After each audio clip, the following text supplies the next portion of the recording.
Assalamualaikum warahmatullahi wabarakatuh. Kalian pasti sering mendengar tentang kata dakwah, bukan? Yap, benar sekali. Dakwah adalah suatu bentuk proses penyampaian ajaran Islam. Saat ini kita bisa merasakan nikmatnya Islam juga dikarenakan adanya dakwah yang dilakukan oleh Rasulullah Shallallahu Alaihi Wasallam dan tokoh-tokoh ulama. Kesulitan berdakwah sudah dirasakan terutama oleh Rasulullah Shallallahu Alaihi Wasallam saat pertama kali menyebarkan agama Islam. Selain itu, berkat adanya dakwah, kita juga bisa merasakan nikmatnya Islam hadir di negara Indonesia. Sehingga dapat kita simpulkan bahwa dakwah merupakan suatu hal penting yang harus dilakukan. Nah, lalu bagaimana dakwah yang baik dilakukan dalam agama Islam? Dalam Islam sendiri, dakwah merupakan kewajiban bagi setiap muslim. Tidak hanya muslim yang telah mampu berdakwah saja, melainkan setiap muslim yang mengetahui kebenaran dan melihat suatu keburukan, maka ia wajib mengingatkan saudaranya kepada kebaikan. Sehingga kewajiban dakwah ini hendaklah dilakukan oleh setiap muslim. Islam juga merupakan agama dakwah, yang artinya agama yang selalu mendorong pemeluknya untuk senantiasa aktif melakukan kegiatan dakwah. Kemajuan dan kemunduran umat Islam sangat berkaitan erat dengan kegiatan dakwah yang dilakukannya. Berdakwah merupakan cara Islam untuk menyebarkan ajaran agamanya, mengajak umat manusia untuk menganut ajaran Islam. Dakwah tidak hanya diperuntukkan bagi orang Islam saja, tapi juga orang yang belum menganut Islam untuk kembali kepada jalan Allah Subhanahu wa Ta'ala. Sekarang kalian simak beberapa ayat yang menjelaskan tentang perintah berdakwah berikut ini. Yang pertama, perintah berdakwah melalui Quran Surah Ali Imran ayat 104. وَلْتَكُنْ مِنْكُمْ أُمَّةٌ يَدْعُونَ إِلَى الْخَيْرِ وَيَأْمُرُونَ بِالْمَعْرُوفِ وَيَنْهَوْنَ عَنِ الْمُنْكَرِ وَأُولَئِكَ هُمُ الْمُفْلِحُونَ. Yang artinya, hendaklah ada di antara kamu segolongan orang yang menyeru kepada kebajikan, menyuruh berbuat yang ma'ruf, dan mencegah dari yang mungkar. Mereka itulah orang-orang yang beruntung. Quran Surah Ali Imran ayat 104. Yang kedua, perintah berdakwah melalui Quran Surah An-Nahl ayat 125. ادع إلى سبيل ربك بالحكمة والموعظة الحسنة وجادلهم بالتي هي أحسن إن ربك هو أعلم بمن ضل عن سبيله وهو أعلم بالمهتدين. Artinya, serulah manusia ke jalan Tuhanmu dengan hikmah dan pengajaran yang baik, serta debatlah mereka dengan cara yang lebih baik. Sesungguhnya Tuhanmu dialah yang paling tahu siapa yang tersesat dari jalannya, dan dia pula yang paling tahu siapa yang mendapat petunjuk. Quran Surah An-Nahl ayat 125. Dalam Surah An-Nahl ayat 125 dijelaskan bahwa Allah Subhanahu wa Ta'ala memerintahkan kepada Nabi Muhammad Sallallahu Alaihi Wasallam untuk mengajak umat manusia kepada agama Allah Subhanahu wa Ta'ala.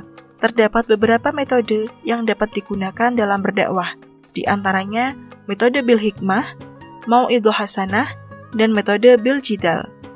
Metode bil hikmah adalah menyampaikan dakwah dengan cara yang arif dan bijaksana. Melalui pendekatan yang baik, diharapkan objek dakwah mampu melaksanakan isi dalam dakwah atas kesadarannya sendiri dan tanpa ada paksaan. Lalu, metode mau'idhah hasanah, yaitu dakwah dengan cara memberi pengajaran yang baik, dengan memberi petunjuk kepada kebenaran, serta menunjukkan bahaya atau akibat dari perbuatan. Dan yang terakhir, metode bil jidal atau berdebat. Metode ini adalah dakwah dengan cara bertukar pendapat atau berdiskusi dalam menyajikan kebenaran ajaran Islam. Nah, sekarang kalian coba lihat contoh dakwah berikut ini. Bismillahirrahmanirrahim. Assalamualaikum warahmatullahi wabarakatuh. Hamdan wa syukran lillah, salatan wassalaman ala rasulillah, amma ba'du.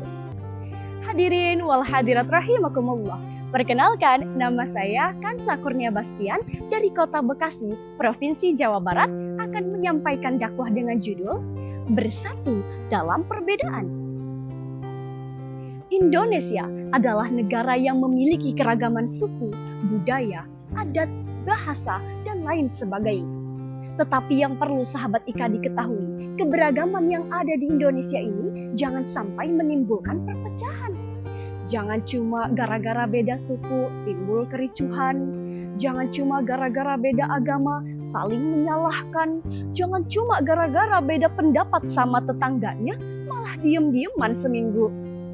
Bahkan yang paling parah sahabat IKA, gara-gara perbedaan kecil menimbulkan perdebatan yang tak berkesudahan. Contohnya, kamu tim bubur diaduk atau nggak diaduk?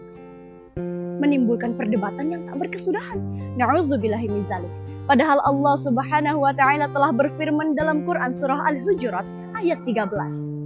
A'udzu billahi minasyaitonir rajim. Bismillahirrahmanirrahim. Ya ayyuhan nasu inna khalaqnakum min dzakarin wa unsa wa ja'alnakum syu'uban wa qabaila lita'arafu. Hai manusia, kami jadikan kamu laki-laki dan perempuan, berbangsa-bangsa dan bersuku-suku agar kalian saling mengenal. Kita ini warga negara Indonesia, walaupun berbeda tetap satu jua, saling menghormati juga saling menghargai, dan sangsaka merah putih lambang Indonesia. Maka dari itu kita perlu bersatu dalam perbedaan. Datangnya kita dari manapun, walaupun berbeda warna kulitnya, dari suku apapun, ras dan golongannya, apapun bahasanya, kita adalah keluarga. An Abi Hurairah radhiyallahu anhu qala Rasulullah sallallahu alaihi wasallam, innallaha la yanzuru ila suwarikum wa amwalikum walakin yanzuru ila qulubikum wa a'malikum. Allah tidak melihat rupamu dan tidak juga hartamu, tetapi Allah melihat hati dan perbuatanmu. Jadi ingat sahabat IKA, walaupun kita dilahirkan dari rahim yang berbeda, tetapi kita dari embah yang sama, yaitu Nabi Adam dan Siti Hawa. Dengan menghadap Tuhan yang sama, akidah yang sama, Allah telah mempersaudarakan kita. Maka negara, sebagus apapun rumusan negara, tapi jika masyarakatnya tidak saling menghormati yang namanya perbedaan, maka jauhlah negara itu dari negara yang kuat dan kokoh. Demikian yang bisa saya sampaikan. Wassalamualaikum warahmatullahi wabarakatuh. Itulah tadi materi tentang perintah berdakwah. Coba sekarang kalian praktik berdakwah secara singkat di depan temanmu atau orang tua kalian dengan teks dakwah yang kalian buat sendiri ya. Selamat mencoba. Terima kasih sudah menonton video ini. Sampai jumpa. Wassalamualaikum warahmatullahi wabarakatuh.